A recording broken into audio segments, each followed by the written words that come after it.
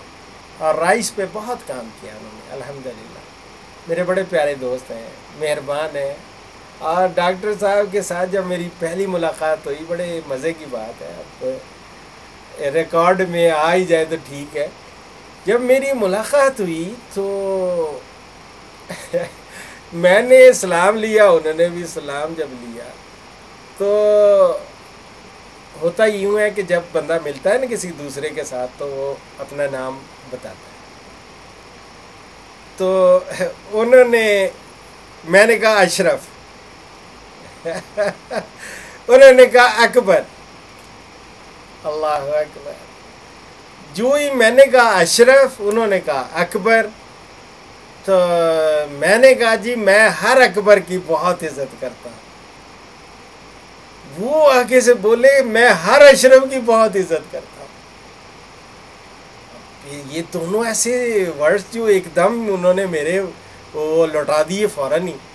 میں نے کہا میں ہر اکبر کی بڑی عزت کرتا ہوں، انہوں نے کہا میں ہر اشرف کی بڑی عزت کرتا ہوں۔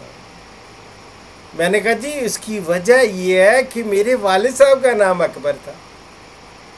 تو وہ کہتے ہیں جی میری اس کی وجہ ہے کہ میرے والد کا نام اشرف تھا۔ تو یہ ایک پہلی ملاقات، وہ نہ بھولنے والی ملاقات ہے، بڑا مزہ آیا۔ ڈاکٹر اکبر صاحب کی بات کر رہا تھا، جو وہ ایری، یہ فلپائن میں یہی بیج یہ جب لے کے گئے تو وہ اروما نہیں آیا، خوشبو نہیں دی، کیونکہ آب و ہوا مختلف تھی۔ تو بات ہو رہی تھی کہ شرح بیج کتنا، شرح بیج فی ایکڑ فصل کی پنیری کے لیے موٹی اقسام 6 سے 7 کلو گرام، تر یا کدو کا طریقہ، اب یہ بھی نوٹ فرما لیں، یہ نہ ہو کہیں کہ یار ڈاکٹر صاحب نے تو 6-7 کلو ہی کہا تھا۔ سوری، یہ ٹھنڈا پانی پینے سے اس سے اجتناب کرنا چاہیے، خاص طور پہ ہم لوگوں کو جو بولتے ہیں، بہت زیادہ بولتے ہیں، بولنا پڑتا ہے، لیکچرز دیتے ہیں۔ ابھی کل میں یونیورسٹی گیا تو 4 گھنٹے لیکچر تھے، MSc کو پڑھا رہا تھا، تو 4 گھنٹے میں الحمدللہ الحمدللہ الحمدللہ کسی نے یہ نہیں کہا ڈاکٹر صاحب یہ ہمیں کوئی وقفہ دیں، ہم نے کوئی چائے پینی ہے، وہ 4 گھنٹے ایسے گزر گئے پتہ ہی نہیں چلا۔ تو بولنا پڑتا ہے، جب بولتے ہیں تو الحمدللہ، لیکن گلے کا خیال بھی رکھنا چاہیے، کھانسی بھی ہو سکتی ہے۔ ٹھنڈا پانی خاص طور پہ، یہ مجھے چائنیز بڑے اچھے لگتے ہیں، وہ گرم پانی پیتے ہیں۔ یہ تار یا کدو کا طریقہ جو ہے اس میں 6 سے 7 کلو گرام میں نے کہا موٹی اقسام اور ہائیبریڈ، اور باسمتی اقسام 5 کلو سے 5.5 کلو گرام۔ یہ تار یا کدو جو طریقہ ہے اس میں۔ دوسرا ہوتا ہے ڈرائی طریقہ، خشک طریقے سے پنیری اگائی جاتی ہے، اس کے لیے موٹی اقسام اور ہائیبریڈ 8 سے 10 کلو گرام فی ایکڑ کے لیے جو پنیری بنانی ہے وہ یعنی 8 سے 10 کلو گرام، یعنی وہ رقبہ بھی بڑھانا پڑے گا، وہ 8 سے 10 مرلے تک آپ کریں۔ ایک ہوتا ہے راب کا طریقہ، یہ میں اب تفصیل سے جب بتاؤں گا نا ساری چیزیں تو میں ان پہ سب پہ روشنی ڈالوں گا کہ کس طرح ہوتا ہے۔ راب میں شرح بیج موٹی اقسام 12 سے 15 کلو گرام اور نرسری کے لیے فی ایکڑ، اور باسمتی 10 سے 12، ہائیبریڈ اور موٹی ایک ہی ہے، یعنی 12 سے 15 کلو گرام آپ کو بیج درکار۔ لیکن یہ بیج یاد رکھیں اس کا 80% اگاؤ ضروری ہے، 80% اس کا جو ہے نا جرمینیشن ابیلٹی وہ ہونی چاہیے اس کی اگاؤ کی، وہ اس کا بھی طریقہ کئی ایک پروگرامز میں نے دیا ہوا ہے کہ کس طرح آپ نے ٹاول لینا ہے، اس کو بھگو لینا ہے اور 100 دانے وہ رکھ لینے ہیں، اور اس کے اوپر دوسرا ٹاول رکھنا ہے اور اس کو آپ نے تر رکھنا ہے، اور 3-4 دن دیکھیں گے تو وہ پھوٹ آئیں گے۔ جب پھوٹ آئیں گے تو وہ پھر آپ نے گن لینے ہیں، اگر 100 میں سے 80 دانے پھوٹ آئے ہیں تو یہ 80% اگاؤ ہے اس کا جرمینیشن، یہ ٹیسٹ ہے۔ اور اسی طرح اگر وہ 90 ہو جاتے ہیں 90%، اگر 70 ہے تو 70%، یہ اس سے آپ نے اندازہ لگا لینا ہے کہ 100 دانوں میں کتنے دانے آپ کے وہ اگے ہیں بیج۔ اب وقت کاشت جو سوال آیا تھا کہ 20 مئی سے پہلے آپ نے کہا ہرگز ہرگز کاشت نہ کریں، کیوں؟ بھائی اس لیے کہ یاد رکھیں جو پیڈی ہوتی ہے یا رائس ہوتا ہے، دھان ہوتی ہے، اس کے تنے کی سنڈیاں جو ہوتی ہیں وہ یعنی سردیوں کا موسم جو ہے وہ ان کے جو سٹبلز ہوتے ہیں یا مڈ ہوتے ہیں ان میں وہ سرمائی نیند ہم کہتے ہیں اس کو، وہ ڈارمنٹ رہتی ہیں، اس میں سوتی ہیں، وہ اس میں گزار دیتی ہیں، اور روشنی کے پھندوں سے ہمیں بعد میں ہمارے جو اینٹومالوجسٹ ہیں کیڑوں مکوڑوں کی جو سٹڈی کر رہے ہوتے ہیں انہوں نے وہ رات کو پھندے لگاتے ہیں، ان کے لائٹ ٹریپس ان کو کہتے ہیں ہم لوگ۔ تو لائٹ ٹریپس میں ہمیں پتہ چل جاتا ہے کہ کتنے تتلیاں آئیں، کتنے آ کے اس کے اندر مری ہیں۔ تو ہم نے ہمارے سائنٹسٹ کی جو تحقیق ہے اس سے ہمیں پتہ چلتا ہے کہ جب روشنی کے پھندے لگائیں تو مارچ کے آخر اور اپریل کے شروع میں یہ پروانے ہمیشہ ان سونڈیوں سے نکلتے ہیں، مارچ کے آخر اور اپریل کے شروع میں۔ اب وہ نکل آتے ہیں تو اگر تو اس وقت لگی ہوئی ہو نرسری کوئی پودا بھی آپ کو ان کو جب ملے گا تو یہ فوراً اس پہ چلی جائیں گی، جا کے وہاں جا کے یہ انڈے دیں گی، انڈے جب دیں گی تو اس سے پھر بچے نکلیں گے، پھر یہ سمجھ لیں کہ ان کی ریپروڈکشن کا یا ان کی جو نسل بڑھانے کا وہ سلسلہ وہ اس کا آغاز ہو گیا۔ تو ہم لوگ نہیں چاہتے کہ وہ آپ ان کی نسل کو آگے بڑھنے دیں، تو اگر تو آپ نے پنیری نہیں لگائی ہوئی ہوگی اور بھائی 20 مئی تک یہ کر سکتی ہیں، 20 مئی سے پہلے پہلے ختم ہو جائیں گی انشاءاللہ۔ تو اس لیے ہم لوگ آپ لوگوں سے گزارش کرتے ہیں کہ 20 مئی سے پہلے پنیری کو ہرگز کاشت نہ کریں۔ کہاں کہاں؟ پنجاب میں اور آزاد کشمیر میں، اور اسی طرح یہ خیبر پختونخوا میں، یعنی پرانا سرحد جس کو کہتے ہیں NWFP، یعنی خیبر پختونخوا میں۔ اور یہ پروگرام چونکہ مجھے بہت سارے میرے پروگرام دیکھتے ہوتے ہیں یہ مشرقی پنجاب میں جو ایڈجیسنٹ ہے ہندوستان سائڈ پہ، اور میرے سردار بھائی اور کچھ فیروز وہ دوسرے سائڈ پہ ان کے نام بھی آتے رہتے ہیں، ان کے لیے میں پروگرام کافی کرتا بھی رہتا ہوں۔ اور وہ سردار جی یا دوسرے کوئی ہندو بھائی جو ہیں وہاں جو بھی زرعی پیشہ سے منسلک ہیں، کسی بھی ذات سے ہو، کسی بھی مذہب سے ہو، یہ ان کے لیے سب کے لیے ٹیکنالوجی دے رہا ہوں اور اس سے استفادہ کر سکتے ہیں۔ تو یہ آپ اب پھر میں ایک دفعہ بتا دوں کہ موٹی اقسام، اب جب آپ نے کہا کہ 20 مئی سے پہلے تو آپ نے نہیں، تو لیکن کب تک ہم نے بونی ہے یہ میں آپ کو بتا دوں کہ پنیری آپ نے کب تک آپ نے اس کا وقت کاشت کب ہے، اور پھر آپ نے ٹرانسپلانٹ کب کرنا ہے، اس کو کھیتوں میں کب کرنا ہے۔ چلو یہ میں اس پروگرام میں کور کر دیتا ہوں۔ تو اس میں یہ ہے کہ موٹی اقسام اور ہائیبریڈ سیڈز یعنی دوغلی اقسام، یہ 20 مئی سے 7 جون تک، 20 مئی سے لے کے 7 جون یعنی پہلا ہفتہ جون کا، اس وقت تو آپ اس کے دوران آپ نے پنیری کاشت کر لینی ہے۔ اور ایگزیکٹلی 1 مہینہ بعد یعنی 20 مئی کو جنہوں نے پنیری لگائی ہے وہ 20 جون 1 مہینہ ہوتا ہے، وہ 20 جون سے لے کے 7 جولائی تک اس کی ٹرانسپلانٹیشن ہونی ہے، یعنی 1 مہینہ کی ہوگی تو اس وقت آپ نے کر دینا ہے، اس کو ٹرانسپلانٹ منتقل کر دینا ہے، یعنی ایک کھیتوں میں جب کرنا ہے۔ اور باسمتی اقسام البتہ یہ نوٹ فرما لیں، باسمتی اقسام والے وہ 20 مئی سے لے کے ان کے لیے تھوڑی گنجائش اور بھی ہے، وہ 20 جون تک پورا مہینہ وہ اپنی نرسری لگا سکتے ہیں، یہ پنیری لگا سکتے ہیں۔ تو یہ پنیری یا نرسری یا پنیری جو ہے وہ آپ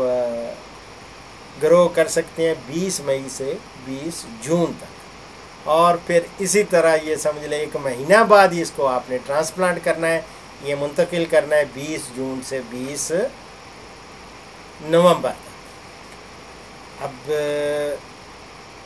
ایک اور، اب میرے بہت سارے ناظرین اور سامعین سندھ سے اور بلوچستان سے بھی یہ دیکھ رہے ہوں گے، یہ تو کالز چونکہ دونوں ہی پنجاب سے تھیں اس لیے میں نے جواب دیا، تو میں اپنے سندھی بھائیوں اور بلوچستان کے بھائیوں سے انہیں میں، کیونکہ وہاں پہ باسمتی تو لگنی نہیں ہے، وہاں سندھ میں اور بلوچستان میں موٹی اقسام اور ہائیبریڈ سیڈ۔ اب سندھ میں 2 ہیں، ایک ہے بالائی سندھ اور ایک ہے زیریں سندھ، اپر سندھ اور لوور سندھ۔ اپر سندھ میں 1 مئی سے لے کے 15 جون تک آپ اس کی نرسری یا پنیری لگا سکتے ہیں۔ سندھ میں اپر سندھ بالائی سندھ کے لیے 1 مئی سے 15 جون تک، اور جو زیریں سندھ ہے وہ چونکہ ان کو عہد حاصل ہے 1 مہینہ پہلے یہ کر سکتے ہیں، لگا سکتے ہیں، تو 20 اپریل سے لے کے 10 جون تک آپ جو لوور سندھ ہے اس کے لیے۔ اسی طرح جو ان کی منتقلی ہے وہ 1 مہینہ بعد، یعنی جنہوں نے بالائی سندھ والوں نے 1